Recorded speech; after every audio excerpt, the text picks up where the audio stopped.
बिस्मिल्लाहिर्रहमानिर्रहीम। Welcome Hafsa handmade recipe की kitchen में वेलकम। अस्सलाम वालेकुम मेरे प्यारे प्यारे व्यूअर्स। आज मैं आपके लिए आंखों के गिर्द स्याह हल्के को दूर करने की रेमेडी लेकर आई हूँ। चैनल पर अगर नए हैं चैनल को सब्सक्राइब कर दें। चलिए स्टार्ट करते हैं। इस रेमेडी को बनाने के लिए 1 टेबलस्पून नारियल का तेल,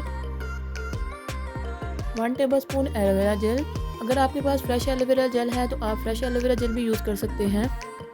इसके बाद विटामिन ई का कैप्सूल जो हमारी डैमेज स्किन को रिपेयर करता है। ये आपकी जल्द को मॉइस्चर करता है और शानदार ग्लो देता है। अब इन सब चीज़ों को मिक्स कर लेंगे।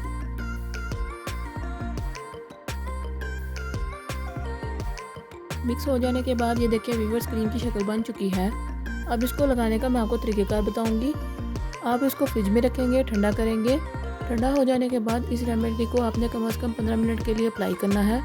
इस रेमेडी को आप रात में लगा के सो सकते हैं, इसका कोई साइड इफ़ेक्ट नहीं है। मैं उम्मीद करती हूँ आपको ये रेमेडी पसंद आई होगी। अभी तक चैनल पर नए हैं चैनल को सब्सक्राइब कर दें, बेल बटन प्रेस कर दें। मिलते हैं इंशाल्लाह अगली वीडियो में। अल्लाह हाफिज़।